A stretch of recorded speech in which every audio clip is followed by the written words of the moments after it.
Welcome to Frequency Matters, the RF Microwave Update series. I'm Pat Hindle, and I'm here with my co-host Eric Keim. In this episode, we're going to cover our April Amplifiers and Oscillators issue, and our cover story is entitled Revolutionizing Cellular and Wi-Fi RF Front Ends with GaN on Silicon, and it's contributed by Finwave Semiconductor. So we've been following Finwave for, 2 or 3 years now, and they really seem close to realizing this new process, so we thought it'd be a good time to cover their technology. And the article covers a CMOS-compatible E-mode 200 millimeter GaN on silicon process that will meet the performance and cost needs for cellular and Wi-Fi RF front ends for the future, and possibly replacing gallium arsenide in many applications. So this would be big news if it comes to fruition, so we'll keep an eye on it. Eric, what else do we have for technical features? Well, thanks, Pat. And yes, GaN PAs and handsets have been sort of the holy grail for the industry for quite some time. So that article is interesting.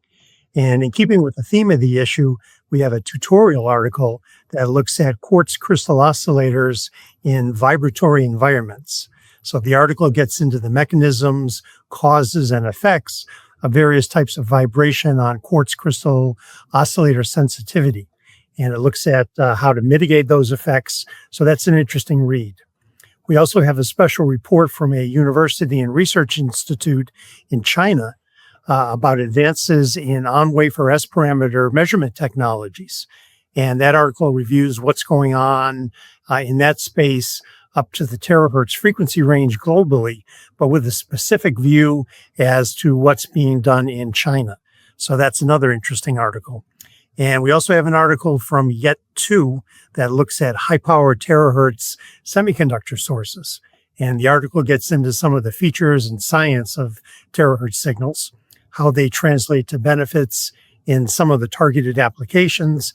And then the article explores some of the work they're doing with Canon on indium phosphide resonant tunnel diode arrays that are being used as a light source, and how this technology can help advance sensing, 6G, and a whole host of other applications going forward. So lots of good stuff in that article. Yeah, we have a lot of good, unique articles this month.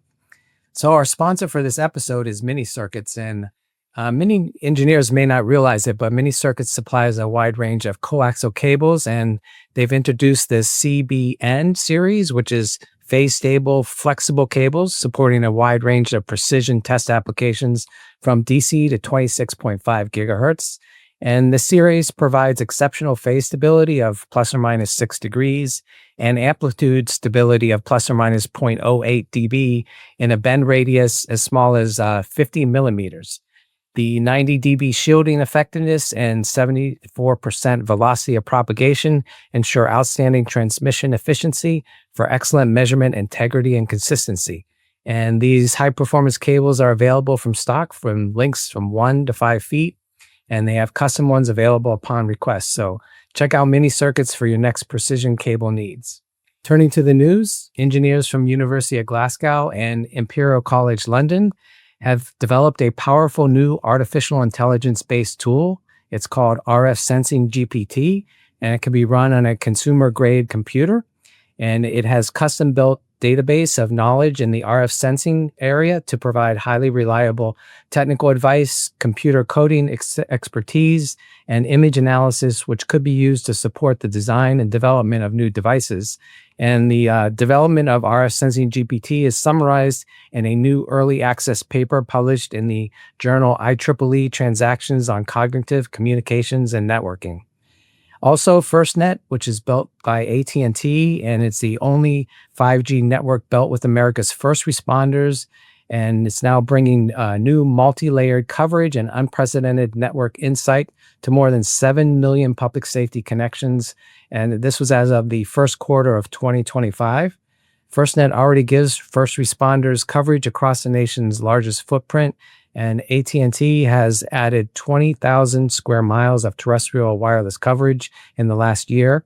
And the growing public safety's network is more than 2.99 million square miles of across urban, suburban, and rural territory and tribal areas. So Eric and I just did a podcast with Chief Chris Moore, and we talked about the FirstNet systems, how it was developed, and what are some of the future developments that they're going to have added. So you can check that out at podcast.microwavejournal.com. Eric, how about you for news? Well, I've got some good news for a change in everyone's biweekly market news update. In Dell'Oro's latest private wireless report, they're reporting that RAN revenue grew by 40% in 2024, ending the year stronger than expected. Now, it's important to note that I said private wireless, but that's been an area that people have been talking about for some time.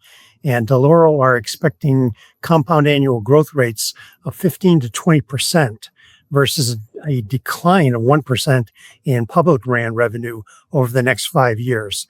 So they view that as a $20 billion largely untapped opportunity. And ID TechX has released an automotive radar report that predicts the automotive radar market will hit 500 million annual sales of units in 2041. So not immediately, but everything in that automotive market is on a longer time scale anyway. So the report looks at the future of ADAS and autonomous driving with lots of segmentation information based on factors like application, technology, region, and vehicle cost. So if you're involved with that market in any way, that seems like a useful report. Yeah, and turning to events, the 26th IEEE Wireless and Microwave Technology Conference, or better known as WWAMICon, will take place April 14th and 15th in Cocoa Beach, Florida, centered on the theme Integrated Innovations, Merging Software, Circuits, and Antennas for Next Generation Interconnected Systems. And the program brings together leading experts across academia, industry, and government to explore cutting-edge developments in RF, microwave, millimeter wave, and intelligent systems. And this year's technical program features 44 presentations and multiple workshops spread across the 2 action-packed days. So check that out. And I also wanted to highlight again that the 2025 IEEE International Symposium on Antennas and Propagation and the North American Radio Science Meeting will take place July 13th through the 18th in Ottawa, Canada. And if you're interested in exhibiting there, please go to the website and fill out a form or contact one of the Microwave Journal salespeople, and they'll take care of you. Eric, what about you for events? Well, EDICon online educational days will open registration soon for our April 23rd event with morning sessions on radar, automotive, and SATCOM topics, and afternoon sessions on 5G, 6G, and IoT topics. We'll have some great talks, including Dr. Joe Gersey discussing trends in radar technology, and Eric Linder from Ericsson covering 5G and 6G technology. So check out the talks and other information at edicononline.com. Also on May 13th, we'll have our second of 4 Designing with Giuliano and Caterina e-learning series webinars.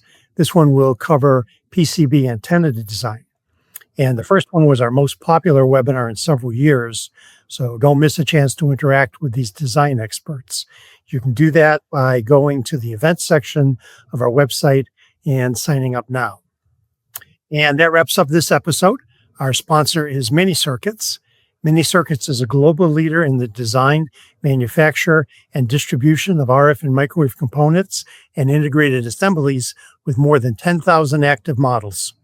Remember, as an industry member, a subscription to Microwave Journal is free, so please visit our site and subscribe today if you aren't already a reader. Also, please give us a like and subscribe to our channels. Thanks for watching this episode, and please join us next time for another Frequency Matters.